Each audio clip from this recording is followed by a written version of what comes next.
Chapter 2. The Oil War.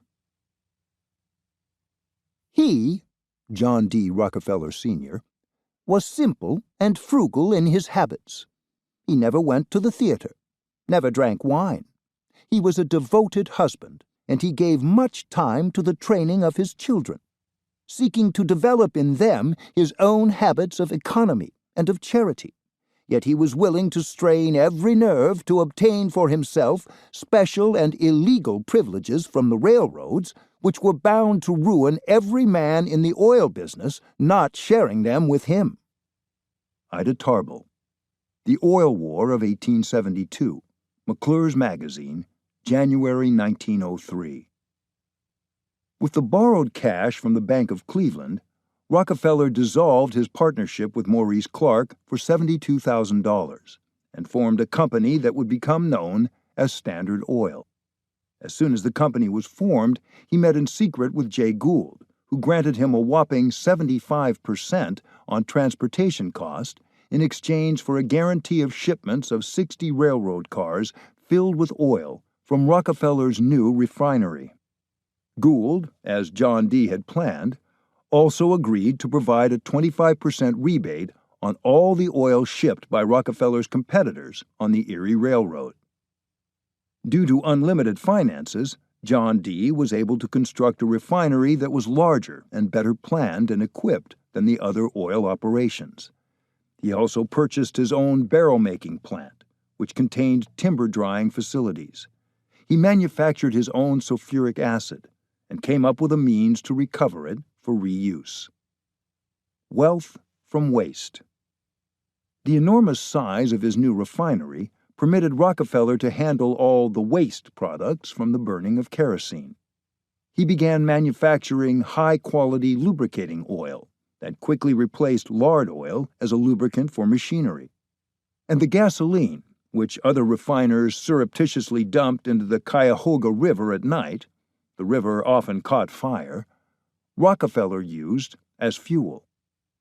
Within a few months of the opening of his refinery, John D. was able to manufacture benzene, used as a cleaning fluid, a solvent for fat, gums, and resin, and to make varnish.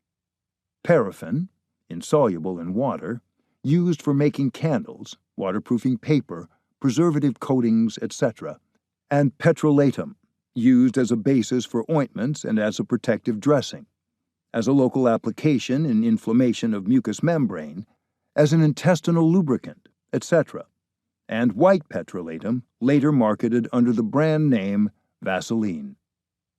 In 1871, 1 year after it was incorporated, Standard Oil declared a 40% dividend to shareholders.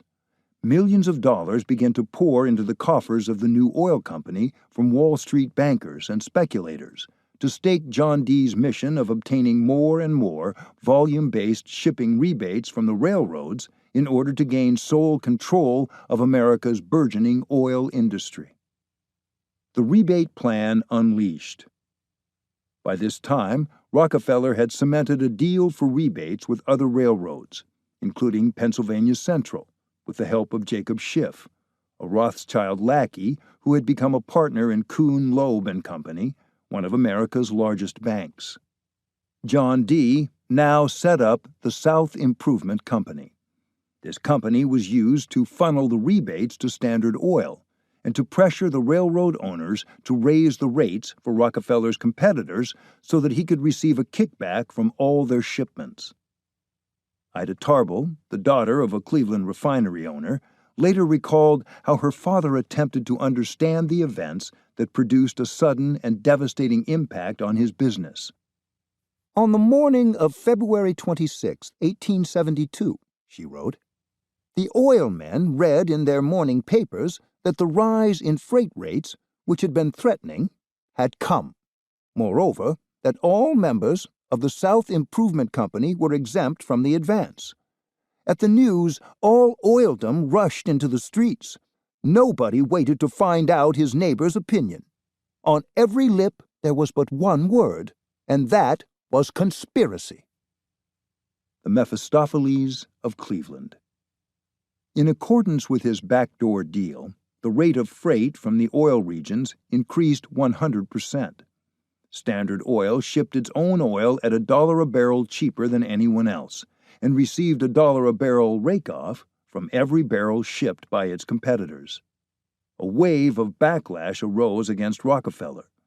The press began to depict him as the Mephistopheles of Cleveland. Effigies of John D. were burned in public squares. Drillers who were caught selling to Rockefeller were assaulted by mobs and beaten senseless. Saboteurs attacked Standard Oil shipments and destroyed railroad track. Hate mail and death threats flowed into Rockefeller's office. He hired a team of private security guards and slept with a loaded revolver in reach. The Petroleum Products Union was formed to combat the South Improvement Company. The union organized strikes to stop the drilling of new oil wells and petitioned state legislatures to revoke the company's charter. Such efforts were successful, and the Commonwealth of Pennsylvania revoked the charter for the South Improvement Company on April 8, 1872. To all outward appearance, Rockefeller had been routed. Take the stock. But appearance was deceptive. The day after the charter was revoked in Pennsylvania, John D. began to make visits to the owners of the other refineries in Cleveland, with an offer no sensible businessman could refuse. Standard Oil, he assured them, still possessed the power and influence to manipulate shipping rates. What's more, he said that his refinery was making millions while their operations were on the brink of bankruptcy. John D. was willing to offer them Standard Oil stock in exchange for their operations. "Take the stock," he said, "and your family will never know want." To prove his point, he showed them Standard Oil's accounting books. The books, which presented an account of enormous profit and tremendous cash reserves, was enough to cower the owners of the other refineries into submission. They signed on the dotted line, handed over their refineries to Rockefeller, and took the stock. Most who took the deal became rich men. A few even received executive positions within the financial headquarters of Standard Oil. Of the 4 firms that rejected the proposal, Grant, Foote and Company was the largest. This firm struggled for 2 years to compete against Rockefeller, before falling into insolvency. The persuasive use of dynamite.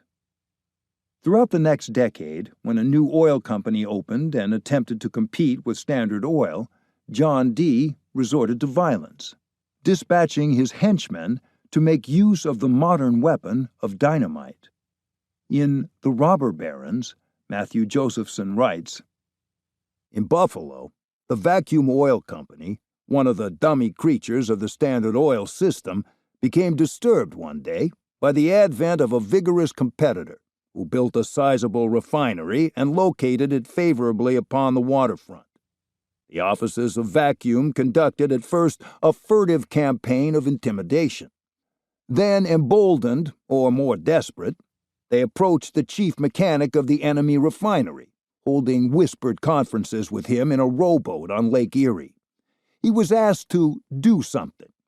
He was urged to go back to Buffalo and construct the machinery so it would bust up, or smash up, to fix the pipes and stills so they cannot make a good oil. And then, if you would give them a little scare, they not knowing anything about the business. You know how. In return, the foreman would have a life annuity, which he might enjoy in another part of the country. So in due time, a small explosion took place in the independent plant." People as commodities. To maintain control of America's oil industry, John D. employed an army of agents who labored among competitors, politicians, and the media. He came to believe that everyone has a price and can be bought. "The ability to deal with people is as purchasable a commodity as sugar and coffee," he said, and added, "I pay more for that ability than any under the sun."